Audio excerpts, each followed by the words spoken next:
विलास घुले यांचं मृत्यूचं भांडवल करणारा अट्टल गुन्हेगार रमेश घुले याची सखोल चौकशी झाली पाहिजे।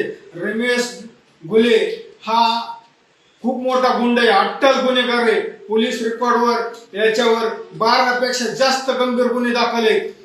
याचा हा अट्टहास कशासाठी या की स्वतःला वाचवण्यासाठी याच्यावर एनपीडी सारख्या गुन्हा दाखल होणार आहे, म्हणून त्याच्यासाठी हा भांडवल करतोय। भावाच्या मृत्यूचं कारण हे इकडे त्याच्या स्वतःची ढाल बनवतोय, तो काहीतरी बनाव करून स्वतःला वाचवण्यासाठी स्टंट करतोय।